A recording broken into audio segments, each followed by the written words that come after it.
What is the best way to tackle problems that we face?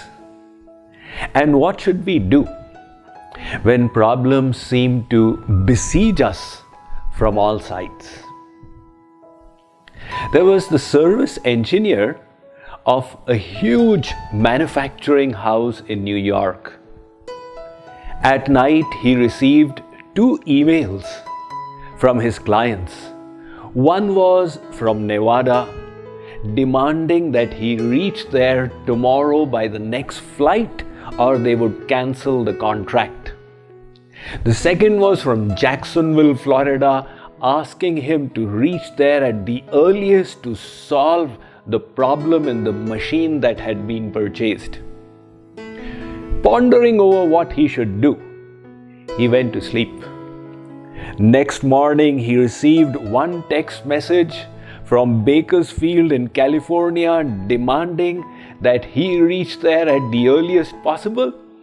And the fourth was from Cleveland asking him to reach there immediately. He completed his breakfast, put on his coat, walked out with his briefcase, and waved for the taxi. When the taxi driver stopped there, he said, "Sir, where do you wish to go?" This man said, "I don't care. Take me anywhere. I've got problems everywhere." But we all feel sometimes that we have so many problems. As somebody said, "I like to live one day at a time." But recently, many days have attacked me together. That is the reality of life.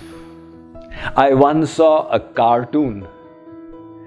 The father had stopped the car and got down and was changing the punctured tire. The young child was sitting in the car and peeping out. He was complaining, "Father, why is this happening to us?" The father was responding, "My child, this is life. It is not a TV channel that you just change the channel and get rid of it." So problems are a fact of life. Now, what should we do when we face them?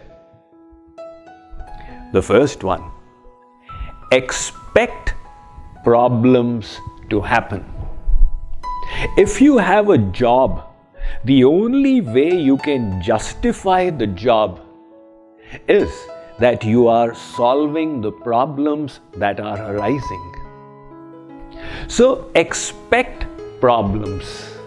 When parents have children, they assume that their children will grow up to be the most obedient, the most dedicated and loyal.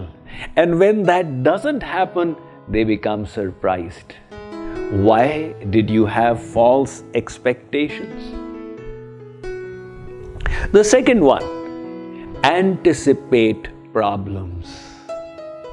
In other words, if you are going uphill, you naturally anticipate that the journey will be difficult. Similarly, if you take up a project, anticipate there will be problems that will arise. One child texted his mother from school, "Mommy, failed in algebra. Prepare Dad." His mother texted back, "Dad is prepared. Prepare yourself." That is the anticipation of the problem. Further, face the problem. Don't cover your eyes and say the problem does not exist. There was a very famous commercial that appeared on American television many years ago of the elephant in the room. The TV commercial showed a normal American family with an elephant in the house. And everybody was going about their works as if the elephant did not exist. Now the problem was there, but people were refusing to recognize it as such. And once you face the problem, keep a proper perspective towards it. In other words, think of people who have bigger problems. People come up to me and say, Swamiji, I'm so upset. I say, why? 3 days ago, this person said that to me. I say, my, is that the end of the world? Think, if we were born a few decades ago and were participating in the Second World War, what a problem we would have had to face. So, put the problem in its proper perspective. One girl left home to go to college for the first time. She was living in the dormitory there. And after 3 months, she wrote her first letter to her mother. She said, Mommy, I need to confess. 1 month after I reached the dormitory, I made a serious mistake. I stole $50 from my neighbor's cupboard. And with that, I rented a motorcycle. Unfortunately, I had an accident. I drove into a lamppost and broke my thigh bone. But Mommy, there was nothing to worry because a handsome doctor down the lane took me into his house to nurse me. And Mommy, we have fallen in love. We have decided to get married.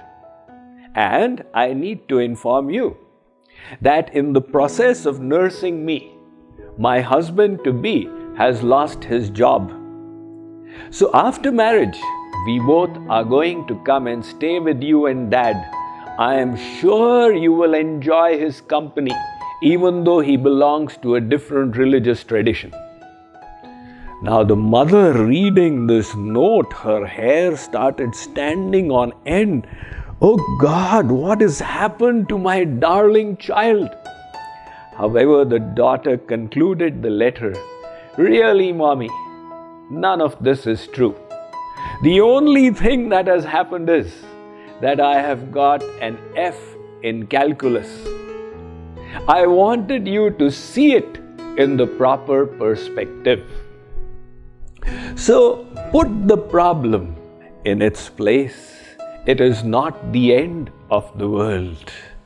And then the next, learn from it. You see, if to fall in the water is not a problem, but to remain there is the problem. Similarly, to face challenges and obstacles in life is all right, provided we keep learning and we keep growing. I was once walking down the street and I saw a neighbor with his ear swollen walking the other way. I asked him, Champak bhai, what happened to you? He said, Swamiji, I was ironing my clothes and the mobile rang. So unfortunately, I picked up the iron and put it on my ear. That's how the ear got swollen. I said, Champak bhai, how come the other ear is also swollen? He said, Swamiji, that stupid person rang up once again. Now that is not what should happen. You made a mistake, learn and move ahead from it. When we do that, we realize that problems are really opportunities and challenges that provide us the environment to grow from within. Once, a boy learned about how ugly caterpillars transform themselves into butterflies in nature.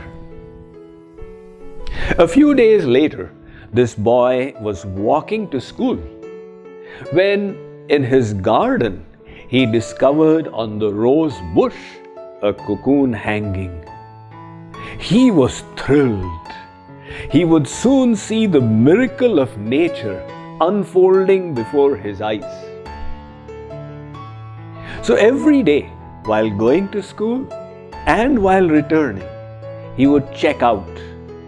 Has the butterfly started emerging? On one Saturday morning, he discovered that there was a little tear in the cocoon. Every hour he would return to check the progress, and by late afternoon, the butterfly had started emerging. He was thrilled, and he was watching that cocoon transfixed.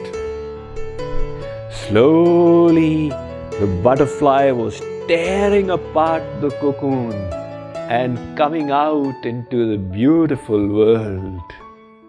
However, halfway through, it seemed to get stuck. The cocoon was bobbing up and down, and the butterfly was not able to push through any further. The child felt pity upon the problems that the butterfly was facing.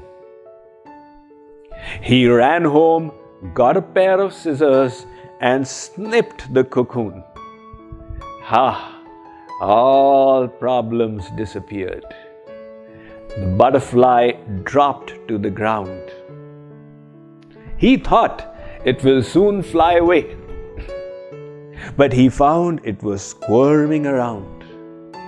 On looking carefully, he discovered the butterfly's stomach was swollen and the wings were shriveled. He thought this will probably soon correct itself, but he did not realize that now this would never be. That struggle of extricating itself from the cocoon was necessary for the butterfly to squeeze the fluid from its stomach into the wings. Without that challenge, without that hardship, the wings would remain ever shriveled and the stomach would remain swollen.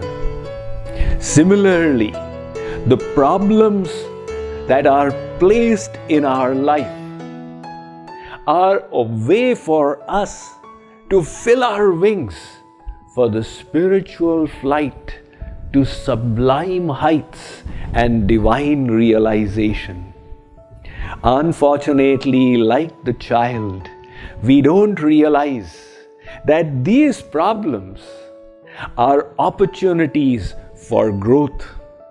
We look for people who can, with their scissors, snip away and take away all our problems, without understanding that it is in facing them that we truly grow, that we grow from within.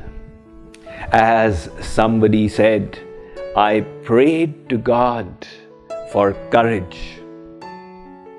He gave me dangers to surmount that I may grow in courage. I prayed to God for wisdom. He gave me problems to solve that I may become wise. I prayed to God for strength. He gave me obstacles and hardships to surmount that I may become strong. I prayed to God for love. He gave me the poor and downtrodden to serve that I may develop love. My prayers were answered. The prayers were answered not by comfort and ease, but by difficulty and hardship. When we develop this perspective, towards problems, then life is no longer hardship. It becomes a joyous journey of growth, of the unfoldment of the divinity within us, and our ascension to the highest heights of human development.